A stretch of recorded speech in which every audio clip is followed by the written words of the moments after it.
원래 이 강의가 현장 목회 내용이기 때문에 아마 저희 교회가 지금 현재 하고 있는 카페 제이라는 좀 사회적 기관에 대한 이슈가 좀 있었습니다. 이후에 또 양성원 목사님 도서관 교회가 있는 것처럼 저희 교회가 카페 제이라는 이 사회적 기관을 통해서 강동구 고덕동 또 강동 하남 이쪽에 좀 많은 좀 이렇게 영향이 좀 있거든요. 그래서 그 부분에 대해서 궁금해하는 분들도 많고 그런데 사실 그 카페에 관련된 사역은 저희 담당하는 이제 부목사님이 계신데 언제든지 오시면 수많은 메뉴와 함께 적어도 이 정도 하면 망하지는 않겠구나 그렇게 배우실 수 있습니다. 그래서 사실 이 카페 하는 분들이 좀 저도 많은 이제 케이스들을 보는데 망하기 딱 쉽게 시작을 합니다. 일단 목사님들이 뭐 장사하면 다 망합니다. 세상을 잘 모르기 때문에 세상의 자본의 논리나 또 그렇게 파괴적인 아이디어들을 이길 힘이 별로 없거든요. 근데 우리 카페제이는 상당히 잘 됩니다. 규모에 비해서 꽤 잘 되고 또 그냥 잘 되는 게 아니라 돈만 버는 게 아니라 상당히 많은 이렇게 좋은 평가를 믿지 않는 사람들에게도 받고 있습니다. 근데 왜 그렇게 진행할 수 있었느냐 하면 이 목회 철학이라는 한 화두를 저는 얘기하고 싶은데요. 저는 우리 이제 그 같이 사역하는 목사님들하고 좀 평신도들에게 목회자들이 우리 교회는 이런 교회다라고 선명하게 설명할 수 있는 목회 철학이 분명하면 좋겠다라는 늘 그 얘기를 늘 합니다. 그 이유가 제가 사랑의 교회 처음 갔을 때 1999년도에 갔는데 그때 저에게는 아주 이렇게 기타선 같은 선배님들이 계셨고 또 지금도 좋은 선후배들과 교제할 수 있는 복을 받고 있는데 그때 제 눈에 띄었던 정말 좋은 멘토, 저분들처럼만 하면 정말 목회 제대로 하겠다. 옥하는 목사님 뭐 너무 위에 계시잖아요. 근데 김만영 목사님이라는 분이 계셨고 또 이 자리에 계시니까 굳이 말씀드리면 김명호 목사님도 계셨습니다. 아무튼 이렇게 좋은 선배 목사님들 보면서 저분들 어떻게 저렇게까지 성장할 수 있었는가에 대한 고민을 해봤는데 그게 옥하눔이라는 이 거물, 소위 옥하눔 목사님이라는 이 탁월한 목회자의 영향력이다. 제가 강연을 고민하다가 첫 화두를 Sing Again에서 우승했던 이승윤이라는 가수의 고백으로 시작을 했습니다. 여러분 잘 아시다시피 100주년 기념교회 이재철 목사님 아들이잖아요. 근데 이승윤 씨가 이런 말을 합니다. 내 음악은 이적의 파편이다. 이적이라는 가수를 뭐 모르시는 분들도 있겠지만 상당히 많은 대중음악을 아는 분들은 압니다. 달팽이라는 곡부터 시작해서 상당히 좋은 음악들을 많이 만들었는데 이 이승윤이라는 형제가 이적의 음악에 영향을 받아서 만들었다는 거예요. 그러면 나훈아와 너훈아의 관계냐 뭐 그런 생각도 할 수 있습니다. 너훈아를 아마 아실 거예요. 너훈아는 아무리 노래를 잘 불러도 나훈아를 넘어설 수 없습니다. 근데 이적은 정말 탁월한 음악을 만들었는데 이승윤이 그 이적의 음악을 뛰어넘어서 이승윤 스타일의 음악을 만들어냈다는 거죠. 제가 옥하눔의 파편이다라는 말을 늘 합니다.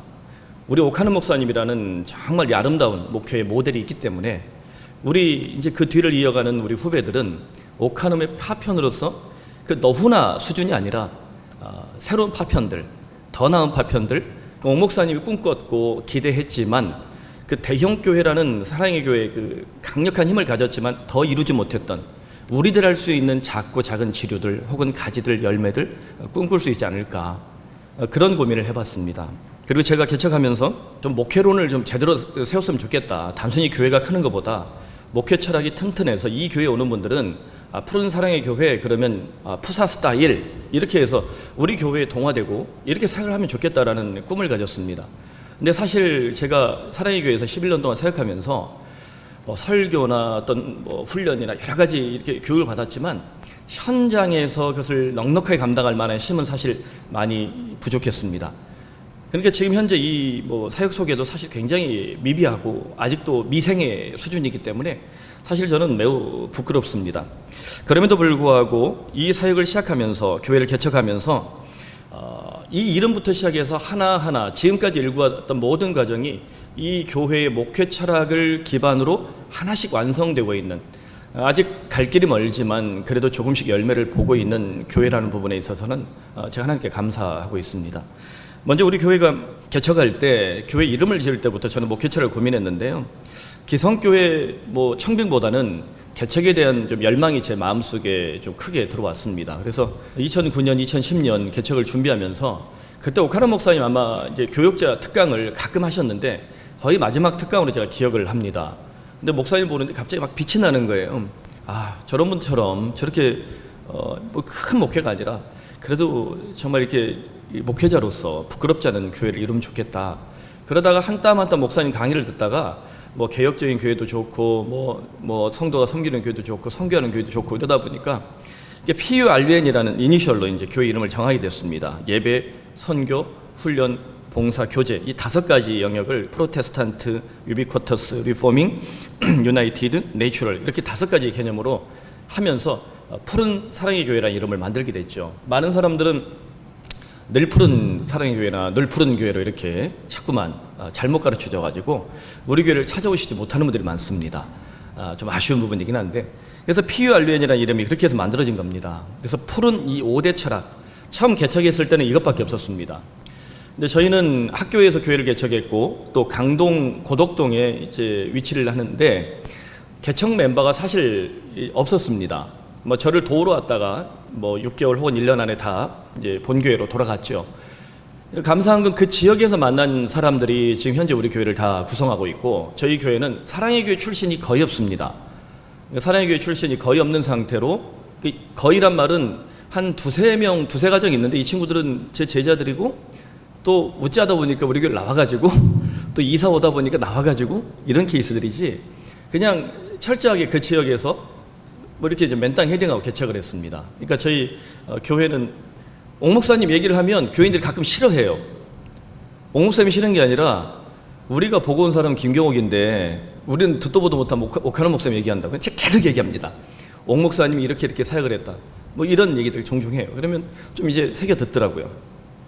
그래서 이 PURUN이라는 5가지 5대 철학을 만들고 그리고 우리 교회가 앞으로 나아갈 방향은 뭐냐, 우리 교회의 이 목회 이 비전은 뭐냐, 그러면서 이제 만들어진 게 사람을 살리는 교회, 영혼이 치유되는 예배, 함께 울고 함께 웃는 예수 공동체라는 3가지 목회차를 만들게 됐습니다. 사실 이걸 가지고 저희가 공동체 고백을 하거든요. 그러니까 오카노 목사님이 이제 사랑의 교회 처음 부임했을 때 예배드렸는데 그러니까 제 눈을 제 심장을 쿵 친 게 뭐냐면 우리는 세상으로부터 부름받은 하나님의 백성입니다. 또한 세상으로 보냄받은 그리스도의 제자입니다. 이 두 문장이 오카노 목사님의 제자도의 아주 중요한 이 화두 아닙니까? 이게 그렇게 가슴에 와닿더라고요. 제가 신학교 그렇게 총신대 또 총신 신대원 다니면서 어떤 교수에게도 받아보지 못했던 목회의 어떤 화두였던 것 같아요. 그게 그냥 듣자마자 암송이 된 거죠. 그래서 이게 외워지니까 이걸 시작으로 해서 우리 교회는 우리는 세상으로부터 부름받은 하나님의 백성입니다. 또한 세상으로 보냄받은, 부름받은 그리고 보냄받은 그리스도의 제자입니다. 우리 함께 사람을 살리는 교회, 영혼이 치유되는 예배, 함께 울고 함께 웃는 예수 공동체를 세웁시다. 이렇게 이제 선포를 하고 예배를 시작하거든요. 이게 좋아요. 그래서 이렇게 진행되면서 교회가 뭐 개척 한 2년쯤 지나면서 좀 숫자가 늘고 또 자립도 하고 뭐 어디 손 벌리지 않고 살아갈 수 있는 이 여건이 됐습니다. 그러면서 이제 교회 사역들을 하나하나 진행하는데 그때 비로소 이제 교회 안에 약간의 어려운 사람들이 나타나기 시작합니다. 이 제자 훈련에 대해서 좀 회의적으로 말씀하시는 분들이 뭐냐면 사람은 너무나 다양하기 때문에 제자 훈련을 하고 또 그분들이 잠깐 손톱발톱을 감출지 몰라도 어느 시점에 자신의 뭐 양심이 찔리거나 죄성이 찔리거나 혹은 자신의 성깔이나 꼬라지를 건드리는 설교를 하면 자기를 저격했다, 공격한다. 그러면서 그 본성이 드러나기 시작하죠. 그러니까 그런 사람들이 사실 목회의 걸림돌이 되는 경우를 봅니다. 저희도 교회를 개척하고 꽤 성장하다가 제가 2015년 위임할 때 그런 사람들을 좀 만났어요. 그리고 이제 한바탕 돌고 또 이 사회적으로는 강동 고덕동이 재건축하면서 한 4년 동안 사람이 거의 없었거든요. 그때 또 침체를 겪고 그리고 또 좀 성장하다가 이제 코로나를 맞이하고 그리고 이제 풀려서 이제 다시 예배를 드리니까 좀 나아졌죠. 저희는 학교를 예배당으로 쓰고 또 주중에 쓰는 센터를 또 이 교육센터를 쓰는데 이 교육센터와 관련해서 마지막에 이제 카페제이 연결해서 좀 얘기를 드리겠습니다. 그러면서 이 교인들 이 문제를 겪으면서 내가 참 많이 모자라구나. 내가 정말 저렇게 훈련을 시켜서 저 정도까지 만들어놨음에도 불구하고 저 사람들이 내게 칼을 들이미는구나라는 상처도 받기도 했습니다. 뭐 그래도 참 다행인 것은 그분들이 어떤 선을 넘지는 않아서 알아서 잘 나가셨어요. 교회를 잘 나가셨어요. 여러분 그거 아시면 됩니다. 교회 나가면 목사가 센 겁니다. 안 나가고 남아서 계속 괴롭히면 목사가 약한 거예요. 나가셨어요. 그리고는 이제 또 그 기존 교인들이 이런 상처를 우리가 다시 겪으면 안 되지 하고 다시는 이런저런 문제 가지고 사태를 벌이질 않더라고요. 그때 이제 제가 고민했던 것이 교회 이 목회 철학이 분명하지 않으면 이 사람들의 문제를 내가 제어할 수 없겠구나. 우리 푸른 사랑의 교회는 이런 교회입니다. 부사 스타일 강조를 하지만 우리 교회에 오신 대부분의 교인들이 다 기성교회에서 잔뼈가 굵었던 사람들, 또 목사에게 상처를 받거나 교회에 실족했거나 사람들이 어떤 교회를 더듬어서 찾아와요. 찾기도 힘든 교회인데. 그래서 와서 이제 잘 정착하다가 어느 순간 목사에게서 혹은 교회에서 그런 이제 모습이 보이면 이제 발목을 잡는 일들이 벌어지죠. 그래서 이제 만들게 된 것이 모태적 교회, 선교적 교회, 사회적 교회, 교회 비전에 대한 교회가 자립하고 어느 정도 재정이 남을 때 어떻게 하면 이 교회의 이 자산과 힘을 밖으로 내보낼 수 있나. 우리가 부름받은 그리스도의 백성이라면 세상으로 보냄받은 이 샌딩이라는 개념 어떻게 우리가 적용할 수 있는가. 이걸 세 가지 교회론으로 접목을 시키기 시작했습니다. 그래서 마터널 처치, 미셔널 처치, 소셜 처치 이 세 가지로 갔는데요. 사실 미셔널 처치에 대해서는 뭐 선교적 교회는 굉장히 말씀을 많이 하셨기 때문에 제가 굳이 사족을 다는 것은 뭐 과도한 것 같고요. 미셔널 처치와 사회적 이제 소셜 처치, 사회적 교회 이 두 가지가 앙상블이 돼서 잘 이루어지면 소위 말하는 마터널 처치, 우리 김영호 목사님 강조한 사도적 교회가 저는 이제 모태적 교회라는 개념으로 접목을 했는데 한 교회가 건강히 성장하려면 교회가 교회를 낳는 데까지 가야 된다. 이게 이제 목회의 핵심입니다. 저희 교회 이제 오는 목사님들은 뽑을 때도 신경을 쓰지만 일단 선발을 하면 3개월은 인턴십을 하자고 그래요. 당신도 내가 마음에 안 들면 나가라. 또 우리도 당신이 우리가 안 맞으면 3개월 안에 뭐 사례는 다 주지만 이게 서로 기탄 없이 헤어지자. 그래서 이제 사역자를 많이 뽑지는 않는데 한 번 뽑으면 오래 갑니다. 지금 현재 교육자들은 약 6년, 7년. 뭐 제가 보기에는 여기 계속 있다가 나갈 것 같아요. 다른 교회, 큰 교회에서 오라고 그러는데 안 가더라고요. 그래서 이 친구들한테 제가 얘기하는 게 우리 교회가 잘 성장해서 당신들이 이 지역사회에 건강한 교회를 계속해서 만들어가면 좋겠다라는 얘기를 합니다. 한 교회가 좀 성장해서 공간이 모자라면 또 교회를 짓고 건물을 짓고 또 뭐 자산을 투입하고 이런 일들이 굉장히 소모적이라고 저는 생각하거든요. 그런데 한 200~300명 되는 교회들이 꾸준히 탄생할 수 있다면 뭐 그 정도 공간은 사실 어렵지 않게 다들 얻을 수 있으니까. 그리고 앞으로 이제 포스트 코로나 시대에 과연 대형 교회가 얼마만큼 버틸 수 있을까. 지금 뭐 세상에서 살아가는 청년들 얘기 들어보면 하물 교회 다니는 청년들까지도 교회에 대해서 더 이상 희망이 없다는 얘기를 하는데 또 우리 교회 총신대 다니는 청년들이 꽤 있는데 졸업하고 이 친구들 하는 얘기가 총신대를 졸업하고도 교회를 떠난 애들이 꽤 많다는 거예요. 그만큼 교회에 대한 이 이슈가 너무나도 지금 마이너스죠. 그래서 우리 부목사님들에게 나까지가 아마도 레거시 패스터의 끝인 것 같다. 목회하고 신방하고 사례비 받고 뭐 교회에서 사택도 주고 차도 주고 그 생활하는데 어려움 없을 정도로 살아가는 이 전통적인 목회는 아마 내 세대까지가 끝일 것 같다. 개척에서 이 정도까지 왔음에도 불구하고 이후에 당신들 세대는 전혀 다른 교회가 시작될 것 같다. 그래서 지금부터 부지런히 이중직을 연구해라 그랬어요. 그래서 뭐 카페도 연구하고 뭐 서울대 갔다가 총신대 오면 지금 넌 학원을 해라. 미분적분 지금도 풀 줄 아니까. 오죽에 그런 농담도 합니다. 그러니까 새로운 시대에 맞는 교회론에 대해서 복음의 파편들을 김경옥은 이렇게 만들었지만 당신들이 이 제자훈련 철학을 통해서 좀 더 다양하게 더 낫게 만들어갈 수 있지 않겠느냐. 그런 숙제들을 좀 나누고 있는데 그게 사실 우리가 이 교회가 가지고 있는 세 가지 교회론입니다. 마터널 처치, 또 미셔널 처치, 소셜 처치. 그중에 가장 우리에게 화두가 되는 것이 세 번째 소셜 처치라는 개념인데요. 이게 사회적 교회입니다. 세상의 빛과 소금이 되자. 제가 학교에 처음 이제 개척하러 가니까 학교 재단 이사장이 저에게 물어보더라고요. 왜 하필 우리 학교냐고.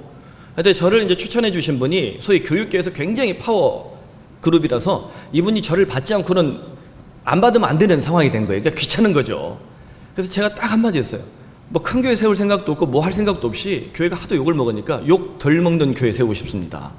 그래서 우리 교회가 이 학교에서 잘 되면 이 학교 이미지도 좋지 않겠습니까? 그랬더니 그분이 원하시는데 다 쓰시라고 이렇게 열어주시더라고요. 그때만 해도. 이 학교가 죄송한 얘기인데 우리 동네 어떤 지금은 좋은 학교가 됐어요. 그때 처음 생겼을 때만 해도 상고에서 특성화로 바뀐 학교였는데 굉장히 공부를 못한 애들, 사고친 애들이 왔습니다. 근데 이제 우리 교회가 들어오고 또 이 학교에서 좀 뭐 좋은 일들이 벌어지고 학교 선생들과 관계도 좋고 그러면 학교도 좋아지고 교회도 좀 좋아졌습니다. 그래서 이제 그게 문제예요. 학교가 좋아져서 저희 쫓겨났어요. 다 내놓으라고 그러더라고요. 그래서 이 교회 3대 교회론을 어떻게 하면 우리가 좀 실제로 접목할 수 있을까 고민하다가 교회가 이제 좀 이제 힘도 생기고 학교로 나가라고 그러고 교인들은 이제 설득해야 되고 그래서 학교 앞에 갑자기 건물이 하나 조그마하게 나온 거예요. 한 60평 정도 되는 건물이 나온 거예요. 교회 이제 학교에서 한 뭐 2분 거리. 사실 이렇게 나올 일이 없거든요. 고덕동에 막 이슈가 돼서. 근데 그게 갑자기 나와서 교인들을 설득하는데 그때도 몇 가정 나갔습니다. 그걸 탐내다 나가고 반대하다 나가고. 근데 이제 코로나가 터졌죠. 그리고 이제 교인들이 지금 그런 얘기를 합니다. 장로님들도 그렇고 다 하는 얘기가 우리 목사님에게 하나님이 부동산의 복을 주셨다. 성령 충만은 부동산으로도 오더라. 왜냐하면 그거 사고 나서 아시잖아요. 부동산 값이 막 엄청 뛰었잖아요. 그래서 사실 그 건물을 매입하고 저희가 코로나 시대를 학교 교회라서 2년 반 동안 현장 예배를 못했는데 어떻게 보면 살아남을 수 있었고 지금 다시 현장 예배를 하는데 다시 이제 교인들이 오고 새가족들이 또 오고 교회가 또 자리를 뭐 탄탄하게 잡을 수 있는 환경이 됐습니다. 저희가 이 건물을 매입하게 됐을 때 이 배경 중에 하나가 교인들을 설득하는 게 참 힘들었어요. 왜냐하면 학교에서 예배를 드린다는 것은 성도들에게 건축을 하지 않는다거나 혹은 교회가 재산을 갖지 않는다는 것에 대한 암묵적 동의가 이루어지는 부분이거든요. 그러니까 제가 한 번도 그런 얘기를 한 적이 없지만 교인들이 그렇게 암묵적으로 생각을 했던 거죠. 그래서 제가 교인들을 설득을 했습니다. 우리가 이 부동산을 매입하는 것이 아니라 세상에 우리가 좀 빛과 소금이 되는 교회, 사회적 교회의 모토를 이 건물을 통해서 드러내보자. 그렇게 설득을 하면서 우리가 어떤 걸 이 지역사회 선물처럼 이 지역사회의 흉물이 아니라 선물이 되는 공동체가 되자라고 했는데 어떤 걸 우리가 선물할 수 있느냐? 그렇게 하다가 여러 가지 뭐 도서관을 해보자, 뭐 지역센터를 해보자 여러 가지 나오다가 제가 커피를 엄청 좋아합니다. 그래서 그나마 제가 자신 있는 게 커피더라고요. 카페를 좀 해보자라고 했습니다. 근데 저희 이제 부목사님 중에 한 분이 총체적 복음운동하는 이제 총신의 그 교수님 제자였어요. 그리고 거기서 한 4년 동안 간사로 활동도 하다 온 친구였습니다. 그래서 이 친구는 커피는 진짜 몰랐어요. 먹는 거 좋아하는데 커피는 몰랐던 친구인데 커피를 잘하는 목사님에게 제가 보내서 교육을 시키고 당신이 이 카페 사역을 해보면 어떻겠느냐 했는데 이 친구가 정말 감사하게도 백종원이었습니다. 이 스타일이 백종원이었어요.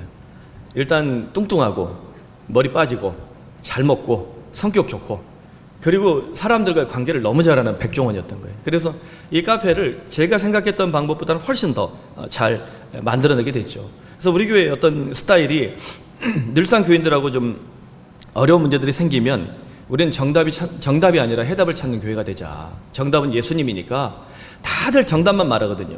그런 정답들 통해서 정반합으로 해답을 찾아보자. 그렇게 해서 이제 카페로 다 동의를 하고 그리고 교인들이 그 부분에 있어서 동의를 하면서 하나하나 이제 사역이 시작되게 됐습니다. 그래서 뭐 시간이 바트니까 쭉 정리하고 나서 카페만 좀 나눴으면 좋겠는데 저희 교회가 그래도 이제 지역사회에서 뭐 명성교회 같이 큰 교회는 아니지만 건강한 교회로 이렇게 좀 좋은 평을 받으면서 사역을 시작하게 되니까 사람들이 그래도 좋은 평가를 하게 됩니다. 그래서 제가 지역센터에 찾아가서 이 동서에 찾아가서 처음에는 지역위원으로 사역을 시작을 했습니다. 같이 이제 고덕동, 1동, 2동 이렇게 활동을 하다 보니까 이분들이 너무 술을 먹는 거예요. 술 따라주다 지쳐서 제가 이제 그만 나가겠다 하고 대신에 우리 카페를 통해서 일을 하자. 그래서 저희 이제 카페 담당 목사님이 대신 나가고 그리고 그분들이 우리 이제 교회를 찾아오고 그렇게 하면서 지역사회에 이 카페가 어떻게 하면 기여할 수 있는가에 대한 부분들을 하나하나 그 공무원들 또 동장님 직접 찾아오고 혹은 구의원 혹은 시의원들도 찾아오면서 이런저런 아이디어를 나누기 시작했죠. 그러면서 이제 우리 교회 이 카페를 통해서 만들어진 게 처음에 학교 교회로만 있을 때는 집을 수리하는 일을 한 5년 동안 했습니다. 한 17개 집을 수리를 했거든요. 그러면서 이제 이게 이제 지역사회에 좀 좋은 평이 나니까 더 이상 집을 수리할 곳이 없어졌어요. 잘 사는 동네가 되니까. 그래서 그러면은 어렵고 힘든 사람들이 누구냐 찾아서 꼭 거기에 도움을 줘보자. 그래서 산타 프로젝트라고 12월 25일 맞춰서 12월에는 한 달 내동 일을 하는데 이게 우리 교회에서도 꽤나 많은 자산을 만들어내지만 이 카페에 찾아오는 손님들이 우리 임세희 목사라고 이 카페 담당 목사님을 좋아하고 저보다 더 좋아해요. 우리 교회 목사가 제가 아니고 임세희인 줄 알아요. 그 사람들이 돈을 모아서 굉장히 큰 돈을 만들어냅니다. 그래서 지역사회에 흘러나갈 수 있게끔 만들어내는데 그런 일들까지 진행되고 나니까 이제 교인들이 교회가 왜 카페를 하느냐. 교회 어느 정도 규모가 되기 시작하면 교회가 어떤 사회적 일을 하면 굉장히 반대하는 세력은 세상 사람이 아니라 교인들입니다. 뭐 제자훈련이건 뭐건 다 떠나서 교인들에게는 어떤 관성이 있어요. 거룩한 것, 영성 그러면 교회 안에 갇힌 것으로만 생각하거든요. 근데 사실 하나님 사랑, 이웃 사랑이란 예수님의 화두처럼 영성은 하나님과의 친밀한 관계와 함께 세상을 향해서 사람을 향해서 사람을 사랑하는 데까지 나아가야 이게 참된 영성의 양날개라고 생각하는데, 이 부분에 있어서 어느 정도 진행되기 시작하면 꼭 발목을 잡는 사람들이 바로 세상 사람이 아니라 교인들입니다. 우리 교회 제자훈련은 아직도 사실 미생이고 저는 꾸준히 진행을 합니다. 2년 반 동안 제자훈련을 못하다가 이번에 2개 반을 7개 제자반을 다시 시작을 하면서 우리 제자훈련생들과 그런저런 얘기를 좀 나눴습니다. 이게 어제 나눈 얘기인데요. 우리 교회가 이렇게 해서 뭐 웬만해서는 망하지 않는 교회가 됐고, 그리고 이 정도까지 교회가 왔는데, 여러분들이 제자훈련에서 순장이 된다면 교회의 걸림돌이 아니라 교회를 든든히 세우는 사람들이 됐으면 좋겠다. 그리고 내가 생각한 정답을 가지고 목회자나 혹은 교회의 발목을 잡는 것이 아니라 여러분들이 정말 그리스도의 복음을 가지고 하나님께 내게 주신 소명이 있다면 이 교회를 통해서 하나님 내게 주신 사명을 잘 감당하면 좋겠다. 이 얘기를 제가 좀 했습니다. 그러면서 진행하는 게, 예수님의 그 복음을 가지고 옥하는 목사님이 꼭 외쳤던 게 작은 예수가 되라라는 화두였거든요. 근데 이게 제가 부목사 때는 이게 너무 큰 주제고, 사실 제자훈련 하면서도 저는 한 번도 제 입으로 훈련생들에게 작은 예수가 되라 이런 말을 잘 못했습니다. 근데 담임 목사가 돼서 목회를 하다 보니까 작은 예수가 되라는 의미를 어느 정도는 알 수 있을 것 같아요. 그러니까 우리 교회에 제가 좀 접목하는 게, 결론적으로 이 강의의 마지막에 부르주아 보헤미니아라는 요즘의 신조어를 제가 좀 제시하면서 마치고 싶은데요. 이 보보라는 말이 유행을 합니다. 돈도 많이 벌고 잘 살지만 자유롭게 살면서 사람들에게 존경을 받을 정도로 성공한 인물들, 이게 이제 보보거든요. 뭐 저희 교회가 다른 이제 위치에 있는 분들에게는 이게 좀 적합하지 않을 수도 있지만, 저희 교회가 위치한 곳은 이제 강동구 고덕동이다 보니까 뭐 서초, 강남, 송파, 강동에서 뭐 강남 4군이 해서 지금 뭐 코로나 이후에 저희 동네는 좀 삶의 수준이 올라갔어요. 그러니까 새로 오는 교인들도 소위 이전에도 그랬지만 지금은 더 전문적이고 뭔가를 좀 갖춘 사람들이 오게 됩니다. 그 사람들 먹고 사는데 아무 문제 없고 가지고 있는 것도 꽤 많고, 어떻게 보면 자신의 장래도 보장된 사람들에게 예수의 복음을 우리 교회에 어떻게 접목할 수 있을까, 그리고 우리 교회가 하고 있는 이 사역들 어떻게 접목할 수 있을까에 대한 고민들이 사실 저는 있습니다. 그런데 이 보보라는 이 개념을 가지고 저는 들어가고 싶은 게, 예수 안 믿고도 잘 살 것 같은 사람들이 스티브 잡스도 있고 워렌 버핏도 있고 빌 게이츠 같은 사람도 있고 이재용도 있고 너무나 더 많습니다. 지금 예수를 안 믿어도 살 것 같은 세상이 열리고 있잖아요. 이런 세대에 정말 우리가 이 작은 예수가 되라라는 이 강력한 복음을 우리가 외치지 않는다면 어떻게 버틸 수 있을까? 그래서 칼 마르크스는 뭐 부르주아는 신성한 모든 것을 경박한 것으로 바꾼다고 썼다. 그러나 우리 보보들은 경박한 모든 것을 신성한 것으로 바꾼다. 우리는 더럽고 물질주의적일 수도 있는 것들을 고상한 것으로 바꾸었다. 보보들은 미다스의 역방향의 힘을 갖고 있다. 즉 우리가 만지는 것은 무엇이든 황금이 아니라 영혼을 갖게 된다.